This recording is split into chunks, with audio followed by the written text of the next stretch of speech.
What is the most terrifying discovery our explorers could possibly face? And how is its existence even possible? Jules Verne, today on the Classic Tales podcast.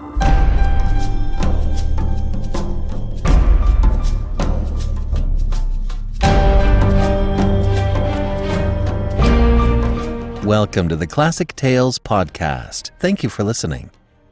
The vintage episode for the week is Olalla by Robert Louis Stevenson. Be sure to check it out on Tuesday. If you have found value in the show, please consider becoming a monthly supporter. Help us to help other folks like you. Please go to classictalesaudiobooks.com and become a monthly supporter today. It's looking like The Treasure of the Sierra Madre by Traven is going to be available October 3rd. Pre-order pricing will continue until then. If you're a fan of the film, you've got to pick up the audiobook. A link can be found in the show notes, or you can go to classictalesaudiobooks.com and click the appropriate button. And now, A Journey to the Center of the Earth, Part 8 of 9 by Jules Verne.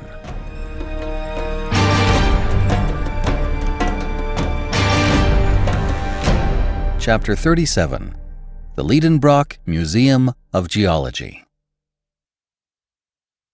How shall I describe the strange series of passions which, in succession, shook the breast of Professor Liedenbrock?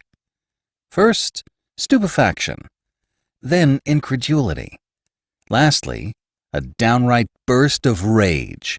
Never had I seen the man so put out of countenance and so disturbed. The fatigues of our passage across, the dangers met, had all to be begun over again. We had gone backwards instead of forwards. But my uncle rapidly recovered himself. "Aha! Will fate play tricks upon me? Will the elements lay plots against me? Shall fire, air, and water make a combined attack against me? Well, they shall know what a determined man can do. I will not yield. I will not stir a single foot backwards, and it will be seen whether man or nature is to have the upper hand." Erect upon the rock, angry and threatening, Otto Liedenbrock was a rather grotesque, fierce parody upon the fierce Achilles defying the lightning. But I thought it my duty to interpose and attempt to lay some restraint upon this unmeasured fanaticism.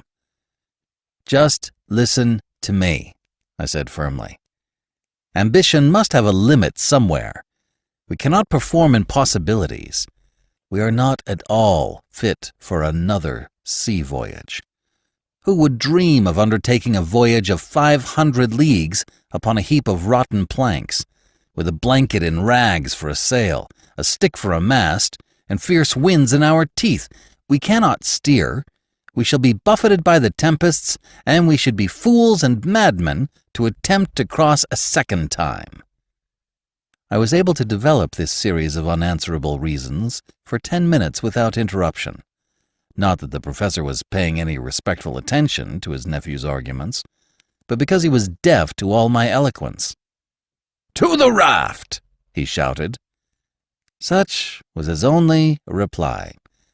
It was no use for me to entreat, supplicate, get angry, or do anything else in the way of opposition. It would only have been opposing a will harder than the granite rock. Hans was finishing the repairs of the raft. One would have thought that this strange being was guessing at my uncle's intentions. With a few more pieces of surturbrand, he had refitted our vessel. A sail already hung from the new mast, and the wind was playing in its waving folds. The professor said a few words to the guide, and immediately he put everything on board and arranged every necessary for our departure. The air was clear, and the northwest wind blew steadily. What could I do? Could I stand against the two? It was impossible. If Hans had but taken my side, but no, it was not to be. The Icelander seemed to have renounced all will of his own and made a vow to forget and deny himself. I could get nothing out of a servant so feudalized, as it were, to his master. My only course was to proceed. I was therefore going with as much resignation as I could find to resume my accustomed place on the raft, when my uncle laid his hand upon my shoulder. "We shall not sail until tomorrow," he said. I made a movement intended to express resignation. "I must neglect nothing," he said, "and since my fate has driven me on this part of the coast, I will not leave it until I have examined it." To understand what followed, it must be borne in mind that, through circumstances hereafter to be explained, we were not really where the professor supposed we were. In fact, we were not upon the north shore of the sea. "Now let us start upon fresh discoveries," I said. And leaving Hans to his work, we started off together. The space between the water and the foot of the cliffs was considerable. It took half an hour to bring us to the wall of rock. We trampled under our feet numberless shells, of all the forms and sizes which existed in the earliest ages of the world. I also saw immense carapaces, more than 15 feet in diameter. They had been the coverings of those gigantic glyptodons, or armadillos of the Pliocene period, of which the modern tortoise is but a miniature representative. The soil was besides this scattered with stony fragments, boulders rounded by water action, and ridged up in successive lines. I was therefore led to the conclusion that at one time the sea must have covered the ground on which we were treading. On the loose and scattered rocks, now out of the reach of the highest tides, the waves had left manifest traces of their power to wear their way in the hardest stone. This might, up to a certain point, explain the existence of an ocean 40 leagues beneath the surface of the globe. But in my opinion, this liquid mass would be lost by degrees farther and farther within the interior of the earth, and it certainly had its origin in the waters of the ocean overhead, which had made their way hither through some fissure. Yet it must be believed that that fissure is now closed, and that all this cavern or immense reservoir was filled in a very short time. Perhaps even this water, subjected to the fierce action of central heat, had partly been resolved into vapor. This would explain the existence of those clouds suspended over our heads, and the development of that electricity which raised such tempests within the bowels of the earth. The theory of the phenomena we had witnessed seemed satisfactory to me, for however great and stupendous the phenomena of nature, fixed physical laws will or may always explain them. We were therefore walking upon sedimentary soil, the deposits of the waters of former ages. The professor was carefully examining every little fissure in the rocks. Wherever he saw a hole, he always wanted to know the depth of it. To him this was important. We had traversed the shores of the Liedenbrock Sea for a mile when we observed a sudden change in the appearance of the soil. It seemed upset, contorted, and convulsed by a violent upheaval of the lower strata.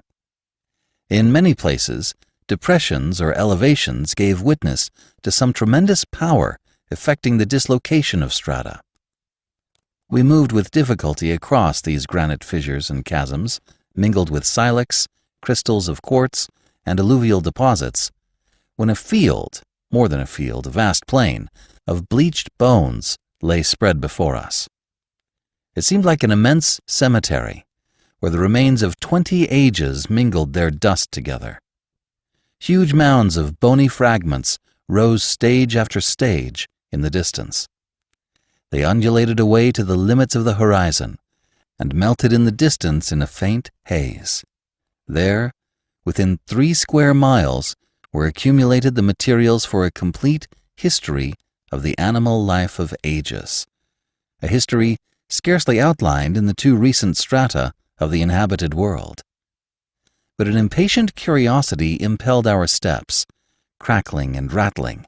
Our feet were trampling on the remains of prehistoric animals and interesting fossils, the possession of which is a matter of rivalry and contention between the museums of great cities. 1,000 Cuviers could never have reconstructed the organic remains deposited in this magnificent and unparalleled collection.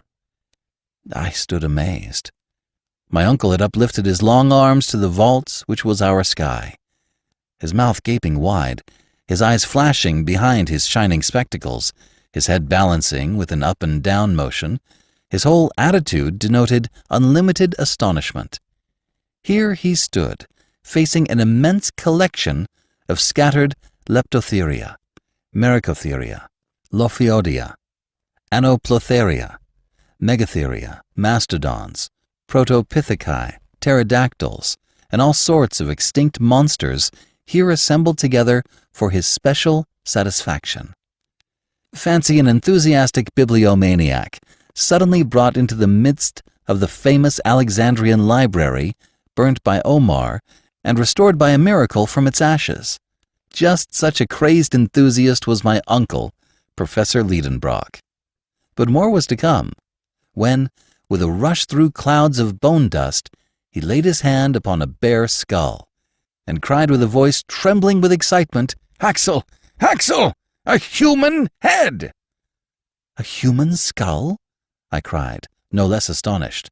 "Yes, my nephew! Ha ha! Monsieur Milne Edwards! Ha! Monsieur the Courtefage! How I wish you were standing here at the side of Otto Liedenbrock." Chapter 38. The Professor in his Chair Again.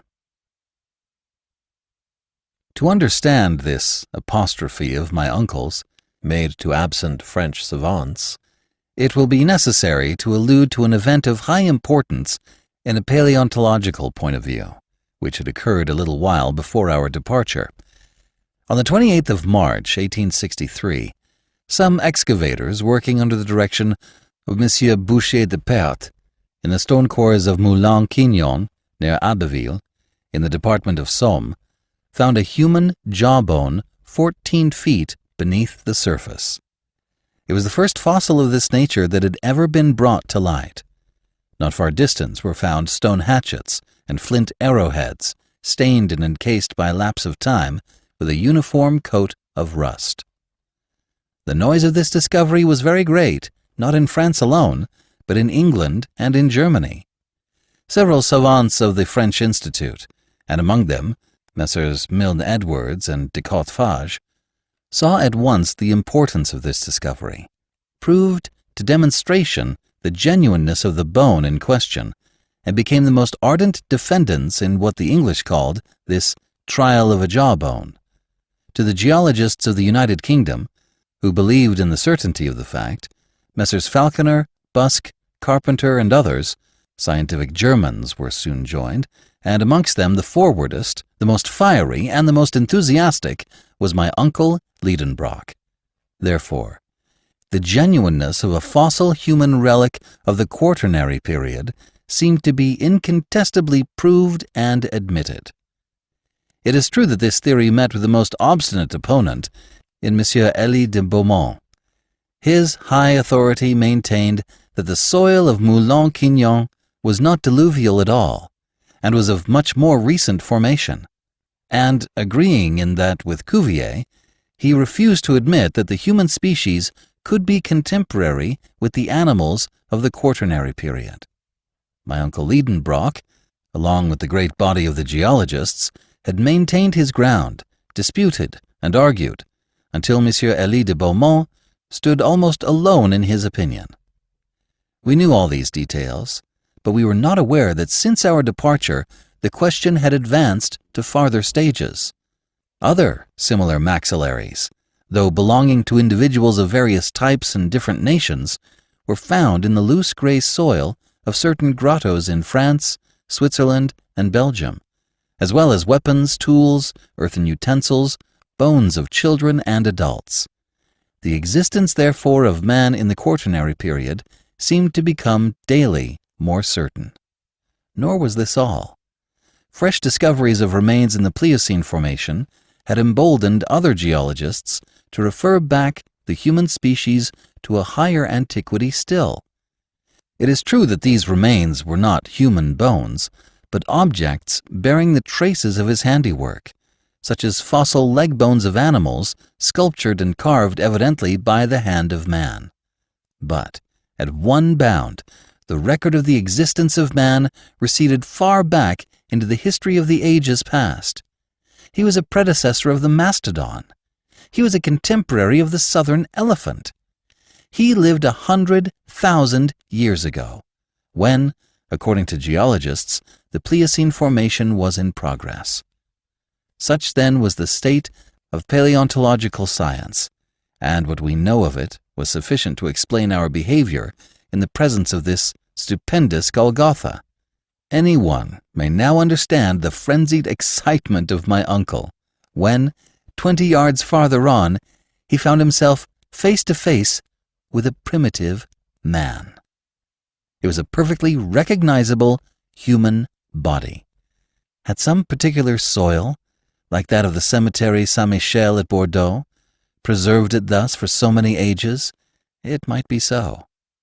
But this dried corpse, with its parchment-like skin drawn tightly over the bony frame, the limbs still preserving their shape, sound teeth, abundant hair, and finger and toenails of frightful length, this desiccated mummy startled us by appearing just as it had lived countless ages ago. I stood mute before this apparition of remote antiquity. My uncle, usually so garrulous, was struck dumb likewise. We raised the body. We stood it up against a rock. It seemed to stare at us out of its empty orbits.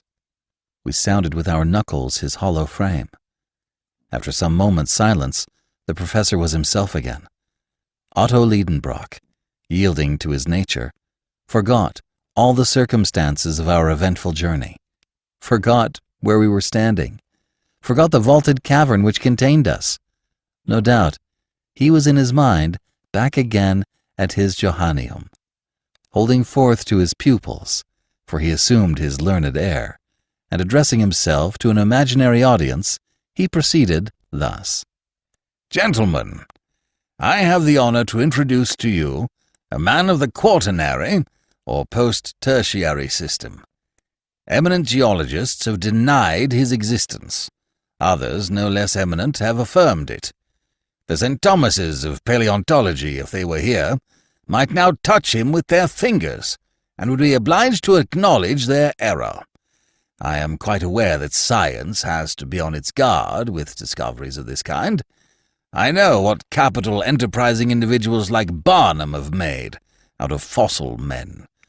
I have heard the tale of the knee-pan of Ajax, the pretended body of Orestes, claimed to have been found by the Spartans, and of the body of Asterius, 10 cubits long, of which Pausanias speaks. I have read the reports of the skeleton of Trapani, found in the 14th century, and which was at the time identified as that of Polyphemus, and the history of the giant unearthed in the 16th century near Palermo. You know as well as I do, gentlemen, the analysis made at Lucerne in 1577 of those giant bones, which the celebrated Dr. Felix Plater affirmed to be those of a giant 19 feet high. I have gone through the treatises of Cassanion, and all those memoirs, pamphlets, answers, and rejoinders published respecting the skeleton of Teutobochus, the invader of Gaul, dug out of a sandpit in the Dauphiné in 1613. In the 18th century, I would have stood up for Schweitzer's pre-Adamite man against Peter Campit. I have perused a writing entitled Here my uncle's unfortunate infirmity met him, that of being unable in public to pronounce hard words. The pamphlet entitled He could get no farther. Gigantio. It was not to be done. The unlucky word would not come out. At the Johanneum there would have been a laugh. Gigantosteology. At last the professor burst out, between two words which I shall not record here. Then rushing on with renewed vigor, and with great animation, Yes, gentlemen, I know all these things and more. I know that Cuvier and Blumenbach have recognized in these bones nothing more remarkable than the bones of the mammoth and other mammals of the post-tertiary period. But in the presence of this specimen, to doubt would be to insult science. There stands the body. You may see it, touch it. It is not a mere skeleton. It is an entire body. preserved for a purely anthropological end and purpose." It was good enough not to contradict this startling assertion. "If I could only wash it in a solution of sulfuric acid," pursued my uncle, "I should be able to clear it from all the earthly particles and the shells which are encrusted about it. But I do not possess that valuable solvent. Yet, such as it is, the body shall tell us its own wonderful story." Here the professor laid hold of the fossil skeleton and handled it with the skill of a dexterous showman. "You see," he said, "that it is not 6 feet long, and that we are still separated by a long interval from the pretended race of giants. As for the family to which it belongs, it is evidently Caucasian. It is the white race, our own. The skull of this fossil is a regular oval, or rather ovoid. It exhibits no prominent cheekbones, no projecting jaws. It presents no appearance of that prognathism which diminishes the facial angle. Measure that angle. It is nearly 90 degrees. But I will go further in my deductions, and I will affirm that this specimen of the human family is of the Japhetic race, which has since spread from the Indies to the Atlantic. Don't smile, gentlemen." Nobody was smiling, but the learned professor was frequently disturbed by the broad smiles provoked by his learned eccentricities. "Yes," he pursued with animation, "this is a fossil man, the contemporary of the mastodons whose remains fill this amphitheatre. But if you ask me how he came there, how those strata on which he lay slipped down into this enormous hollow in the globe, I confess I cannot answer that question. No doubt in the post-tertiary period, considerable commotions were still disturbing the crust of the earth. The long-continued cooling of the globe produced chasms, fissures, clefts and vaults, into which, very probably, portions of the upper earth may have fallen. I make no rash assertions, but there is the man surrounded by his own works, by hatchets, by flint arrowheads, which are the characteristics of the Stone Age, and unless he came here, like myself as a tourist, on a visit, and as a pioneer of science, I can entertain no doubt of the authenticity of his remote origin." The professor ceased to speak, and the audience broke out into loud and unanimous applause, for of course my uncle was right, and wiser men than his nephew would have had some trouble to refute his statements. Another remarkable thing, this fossil body was not the only one in this immense catacomb. We came upon other bodies at every step amongst this mortal dust, and my uncle might select the most curious of these specimens to demolish the incredulity of skeptics. In fact, it was a wonderful spectacle, that of these generations of men and animals commingled in a common cemetery. Then one very serious question arose, presently, which we scarcely dared to suggest. Had all those creatures slided through a great fissure in the crust of the earth, down to the shores of the Liedenbrock Sea, when they were dead and turning to dust? Or had they lived and grown and died here in this subterranean world, under a false sky, just like inhabitants of the upper earth? Until the present time, we had seen alive only marine monsters and fishes. Might not some living man, some native of the abyss, be yet a wanderer below on this desert strand? Chapter 39. Forest Scenery Illuminated by Electricity. For another half-hour, we trod upon a pavement of bones. We pushed on, impelled by our burning curiosity. What other marvels did this cavern contain? What new treasures lay here for science to unfold? I was prepared for any surprise.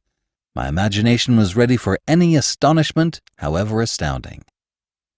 We had long lost sight of the seashore behind the hill of bones. The rash professor, careless of losing his way, hurried me forward. We advanced in silence, bathed in luminous electric fluid. By some phenomenon which I am unable to explain, it lighted up all sides of every object equally. Such was its diffusiveness, there being no central point from which the light emanated, that shadows no longer existed. You might have thought yourself under the rays of a vertical sun in a tropical region at noonday and the height of summer. No vapor was visible. The rocks, the distant mountains, a few isolated clumps of forest trees in the distance, presented a weird and wonderful aspect under these totally new conditions of a universal diffusion of light. We were like Hoffman's shadowless man. After walking a mile, we reached the outskirts of a vast forest, but not one of those forests of fungi which bordered Port Gräuben. Here was the vegetation of the Tertiary period in its fullest blaze of magnificence. Tall palms, belonging to species no longer living, splendid palmacites, firs, yews, cypress trees, thujas, representatives of the conifers, were linked together by a tangled network of long, climbing plants. A soft carpet of moss and hepaticas luxuriously clothed the soil. A few sparkling streams ran almost in silence under what would have been the shade of the trees, but there was no shadow. On their banks grew tree ferns, similar to those we grow in hothouses. But a remarkable feature was the total absence of color in all those trees, shrubs, and plants, growing without the life-giving heat and light of the sun. Everything seemed mixed up and confounded in one uniform silver-gray or light brown tint, like that of fading and faded leaves. Not a green leaf anywhere, and the flowers, which were abundant enough in the Tertiary period, which first gave birth to flowers, looked like brown paper flowers, without color or scent. My uncle Liedenbrock ventured to penetrate under this colossal grove. I followed him, not without fear. Since nature had here provided vegetable nourishment, why should not the terrible mammals be there too? I perceived in the broad clearings left by fallen trees decayed with age leguminose plants, acinerae, rubicae, and many other eatable shrubs, dear to ruminant animals at every period. Then I observed, mingled together in confusion, trees of countries far apart on the surface of the globe. The oak and the palm were growing side by side. The Australian eucalyptus leaned against the Norwegian pine. The birch tree of the north mingled its foliage with New Zealand kauris. It was enough to distract the most ingenious classifier of terrestrial botany. Suddenly I halted. I drew back my uncle. The diffused light revealed the smallest object in the dense and distant thickets. I had thought I saw, no, I did see, with my own eyes, vast, colossal forms moving amongst the trees. They were gigantic animals. It was a herd of mastodons, not fossil remains, but living and resembling those the bones of which were found in the marshes of Ohio in 1801. I saw those huge elephants, whose long, flexible trunks were grouting and turning up soil under the trees like a legion of serpents. I could hear the crashing noise of their long ivory tusks boring into the old decaying trunks. The boughs cracked, and the leaves torn away by cartloads went down the cavernous throats of the vast brutes. So then, the dream in which I had had a vision of the prehistoric world, of the tertiary and post-tertiary periods, was now realized. And there we were, alone, in the bowels of the earth, at the mercy of its wild inhabitants. My uncle was gazing with intense and eager interest. "Come on," he said, seizing my arm. "Forward! Forward!" "No, I will not," I cried. "We have no firearms. What could we do in the midst of a herd of these 4-footed giants? Come away, uncle, come. No human being may with safety dare the anger of these monstrous beasts." "No human creature?" replied my uncle in a lower voice. "You are wrong, Axel. Look down there. I fancy I see a living creature similar to ourselves. It is a man." I looked, shaking my head incredulously. But though at first I was unbelieving, I had to yield to the evidence of my senses. In fact, at a distance of 1/4 of a mile, leaning against the trunk of a giant kauri, stood a human being, the Proteus of those subterranean regions, a new son of Neptune, watching this countless herd of mastodons. Immanis pecoris custos, immanior ipse. The shepherd of gigantic herds, and huger still himself.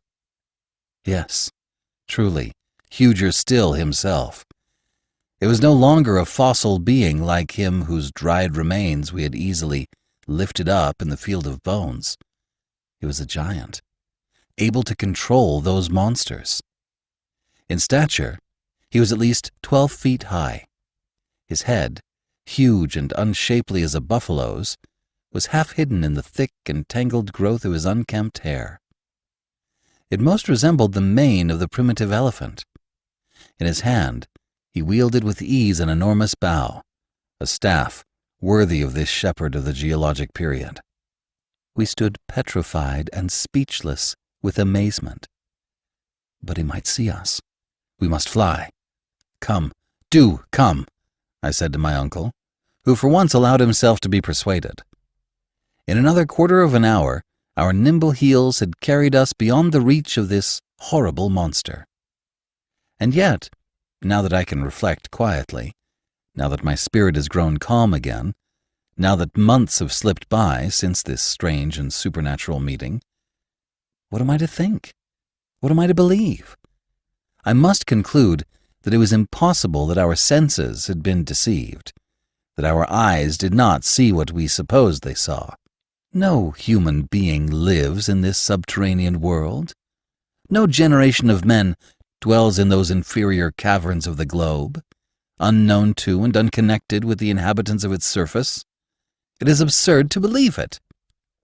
I had rather admit that it may have been some animal whose structure resembled the human, some ape or baboon of the early geological ages, some Protopitheca or some Mesopitheca, some early or middle ape, like that discovered by Mr. Lartet in the bone cave of Sansaw. But this creature surpassed in stature all the measurements known in modern paleontology. But that a man, a living man, and therefore whole generations doubtless besides, should be buried there in the bowels of the earth, is impossible. However, we had left behind us the luminous forest, dumb with astonishment, overwhelmed and struck down with a terror which amounted to stupefaction. We kept running on for fear the horrible monster might be on our track. It was a flight, a fall, like that fearful pulling and dragging which is peculiar to nightmare. Instinctively we got back to the Liedenbrock Sea, and I cannot say into what vagaries my mind would not have carried me, but for a circumstance which brought me back to practical matters. Although I was certain that we were now treading upon a soil not hitherto touched by our feet, I often perceived groups of rocks which reminded me of those about Port Gräuben. Besides, it seemed to confirm the indications of the needle, and to show that we had, against our will, returned to the north of the Liedenbrock Sea. Occasionally we felt quite convinced. Brooks and waterfalls were tumbling everywhere from the projections in the rocks. I thought I recognized a bed of Surturbrand, our faithful Hansbach, the grotto in which I had recovered life and consciousness. Then a few paces farther on, the arrangement of the cliffs, the appearance of an unrecognized stream, or the strange outline of a rock, came to throw me again into doubt. I communicated my doubts to my uncle. Like myself, he hesitated. He could recognize nothing again amidst this monotonous scene. "Evidently," said I, "we have not landed again at our original starting point, but the storm has carried us a little higher, and if we follow the shore we shall find Port Gräuben. If that is the case, it will be useless to continue our exploration, and we had better return to our raft. But, Axel, are you not mistaken?" "It is difficult to speak decidedly, uncle, for all these rocks are so very much alike. Yet I think I recognize the promontory at the foot of which Hans constructed our launch. We must be very near the little port, if indeed this is not it," I added, examining a creek which I thought I recognized. "No, Axel. We should at least find our own traces, and I see nothing." "But I do see," I cried, darting upon an object lying on the sand, and I showed my uncle a rusty dagger which I had just picked up. "Come," said he. "Had you this weapon with you?" "I? No, certainly. But you, perhaps?" "Not that I am aware," said the professor. "I have never had this object in my possession." Well, this is strange. "No, Axel, it is very simple. The Icelanders often wear arms of this kind.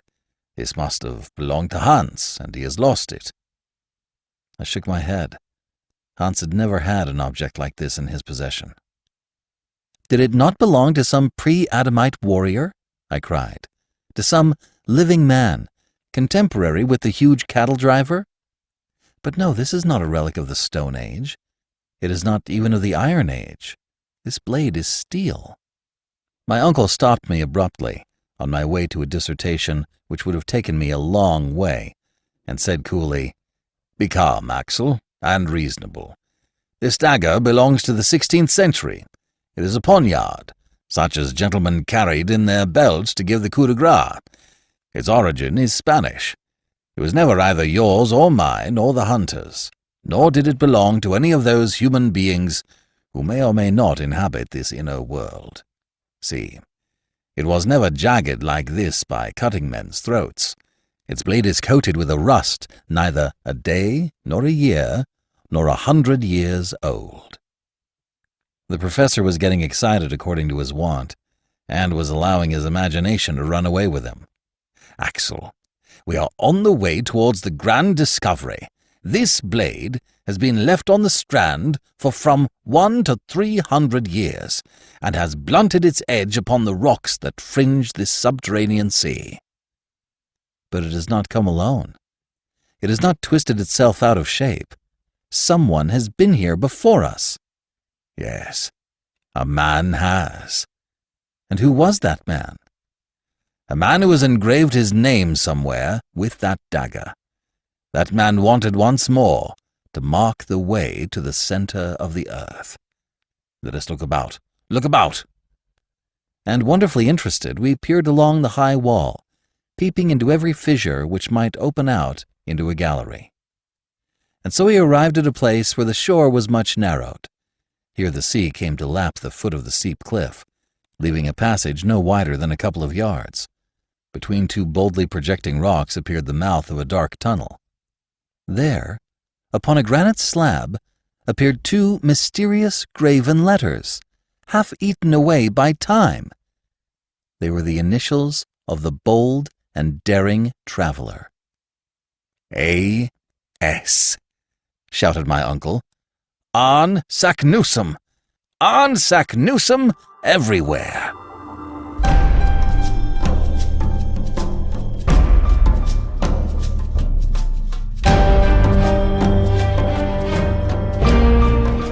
This is B.J. Harrison.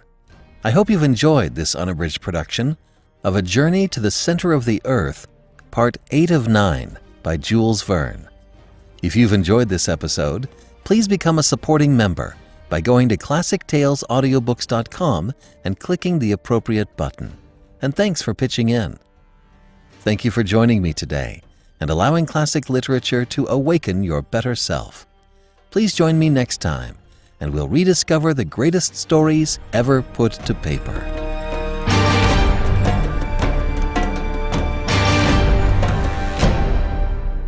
Now part of the Airwave Podcasting Network.